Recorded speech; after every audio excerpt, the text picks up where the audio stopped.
Bismillahirrahmanirrahim. Assalamualaikum warahmatullahi wabarakatuh.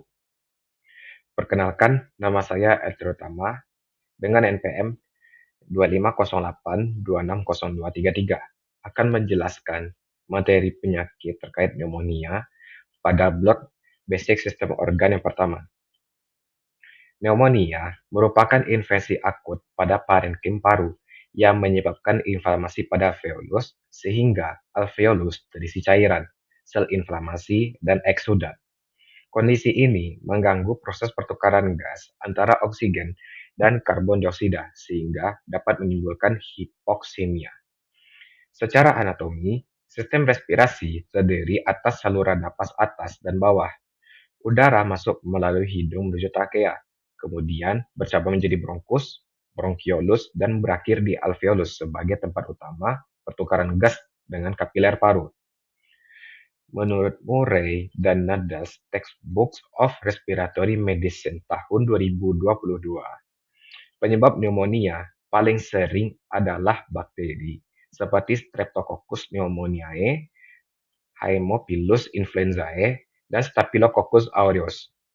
Selain bakteri, pneumonia juga dapat disebabkan oleh virus, jamur, maupun aspirasi benda asing atau cairan lambung, terutama pada pasien dengan sistem imun yang lemah.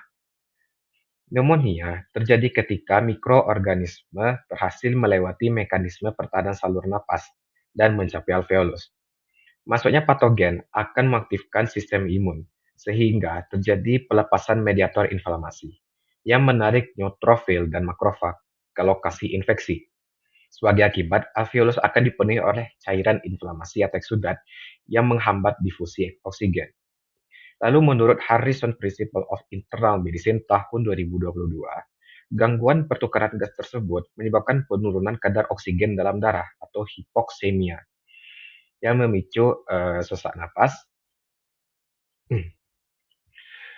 Manifestasi klinis yang mampu meliputi demam, menggigil, batuk produktif dengan sputum, nyeri dada pleuritik, sesak napas, mudah lelah, serta peningkatan frekuensi napas.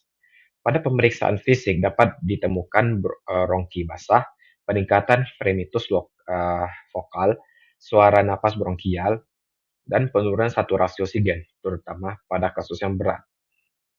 Diagnosis pneumonia diawali dengan anamnesis mengenai keluhan pasien. Dilanjutkan dengan pemeriksaan fisik dan pemeriksaan penunjang. Fototoraks merupakan pemeriksaan utama yang menunjukkan adanya infiltrat paru sebagai tanda infeksi.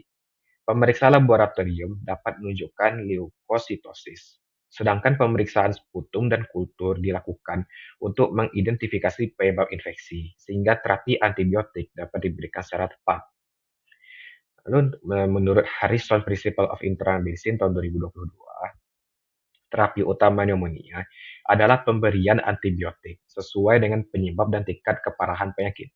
Oleh karena itu, diberikan terapi suportif berupa oksigen pada pasien. Dengan hipoksemia,